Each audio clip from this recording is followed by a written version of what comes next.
In this video we're going to be putting together the gearbox, which we think is a P6, might be something else, of an LT77.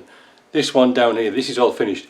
In this episode we're going to concentrate on putting the bearings on and the main shaft and the lay shaft.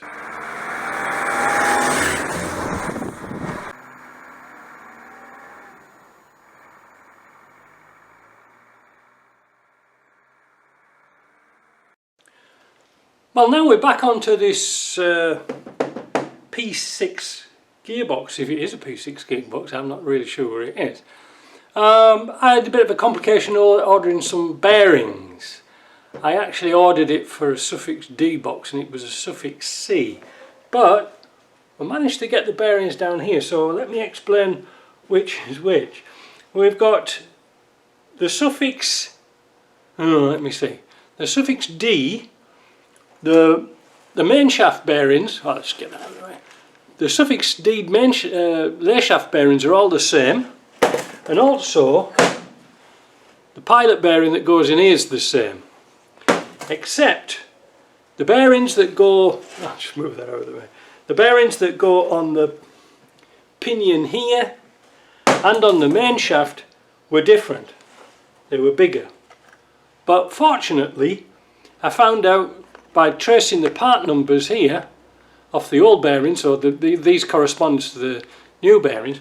The one bearing was for a Triumph Spitfire differential, and there was a Triumph Spitfire wheel bearing, so that was pretty good. So now I'm getting rid of my rope now. What we're going to do today is start to put this back together. Now I have started to pull bits and pieces off.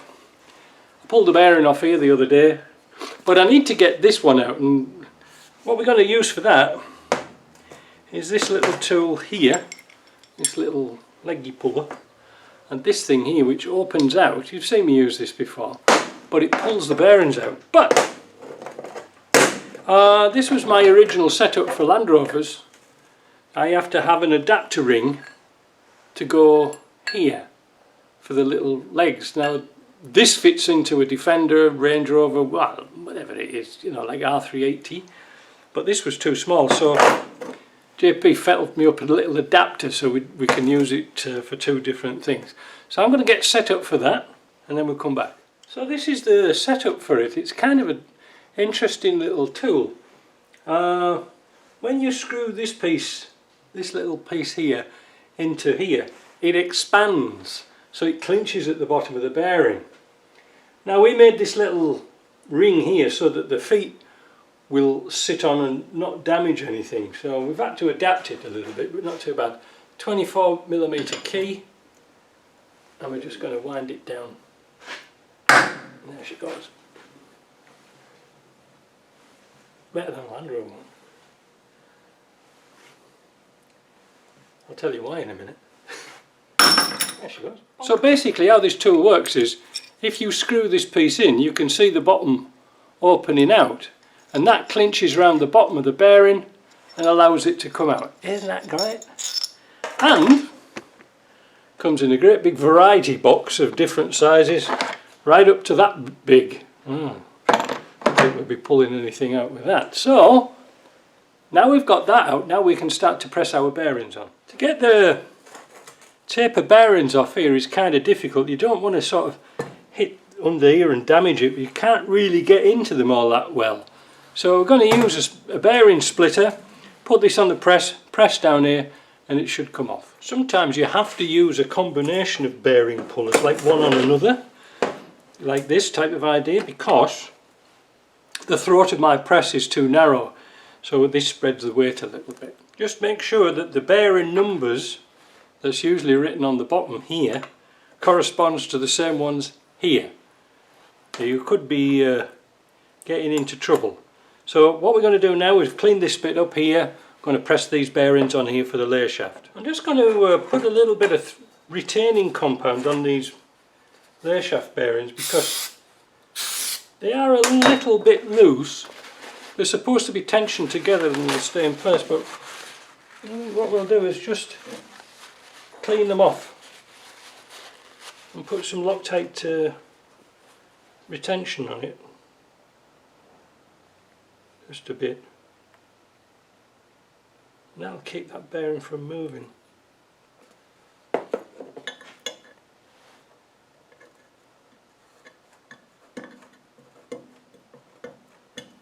Yeah.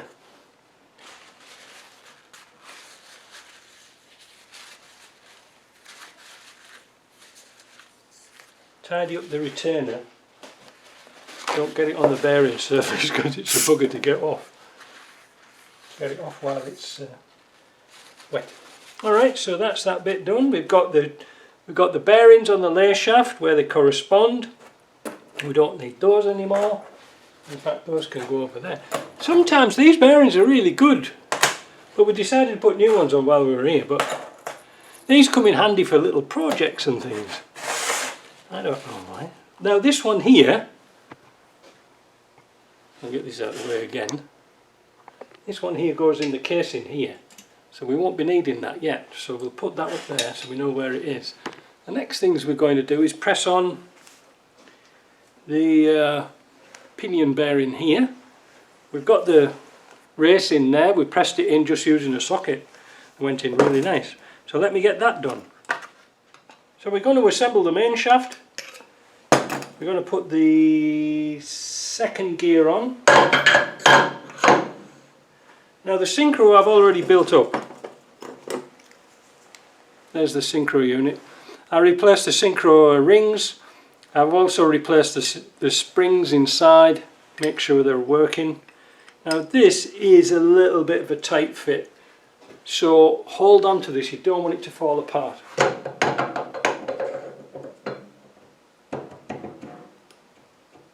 There. And we can put on the first gear and the bushing.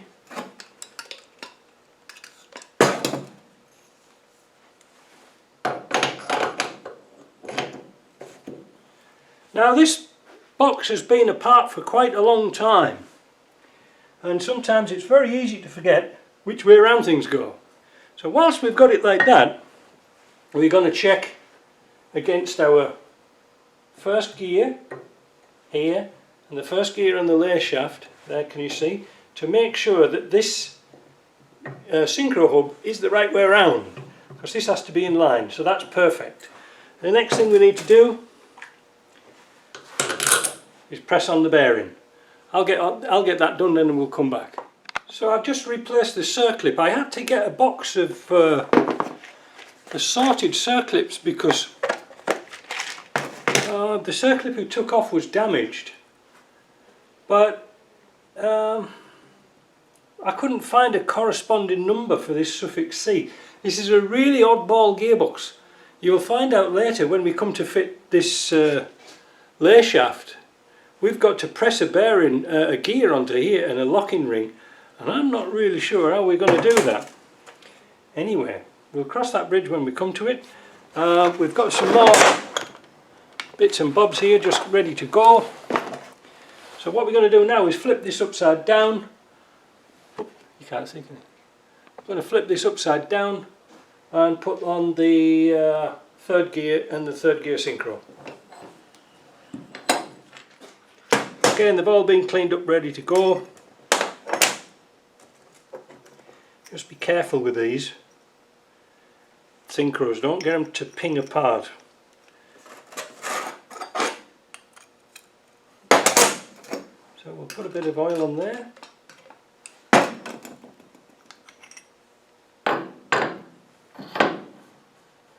Gear on, ring on.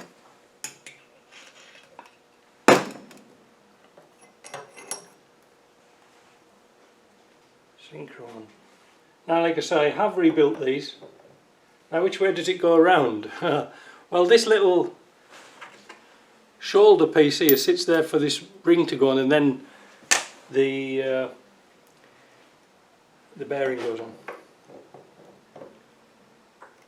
Now again, these could be a little bit tight, so hold on to them.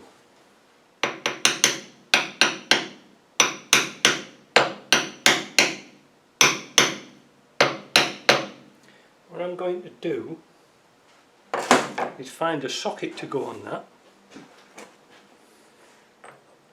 was handy, wasn't it? And I'm going to lift up there so it locks in, so we've got that all locked together, if you see what I mean, so it's not going to bounce around when we hit it.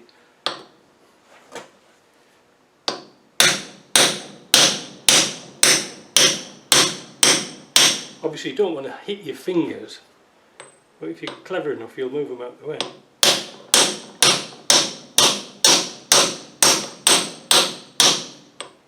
That's getting there.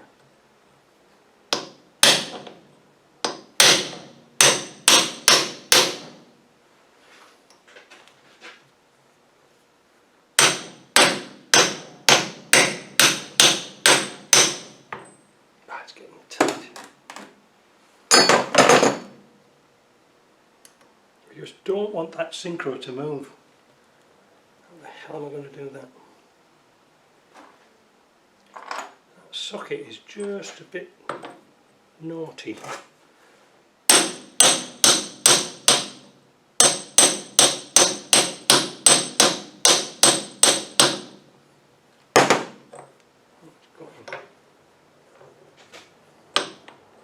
I would have liked to have pressed that on, but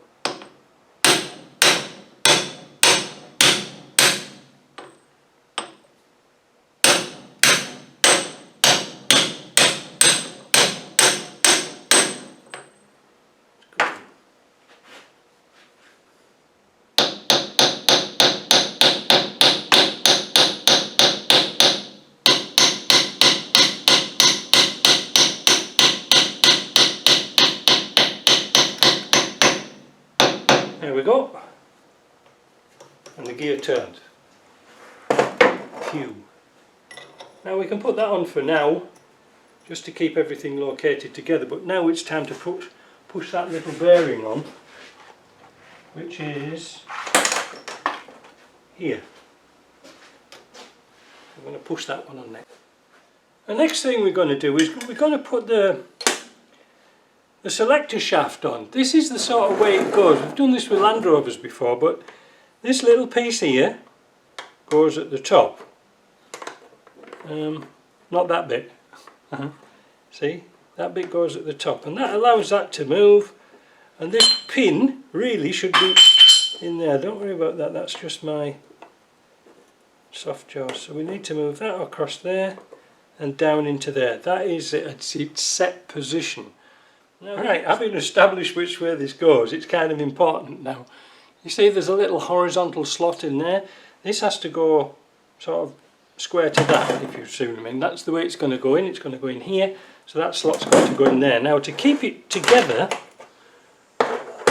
I like to put a hose clip around this setup because it's simpler when we assemble it, because we don't want the third and fourth synchro to pop off. So I just simply get an old hose clip.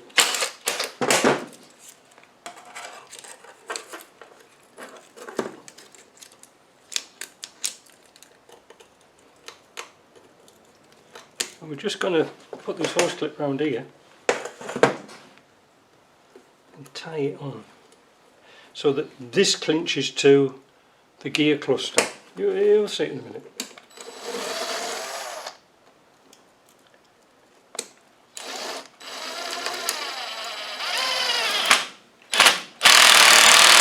Now, you could move that around all day and it won't come out.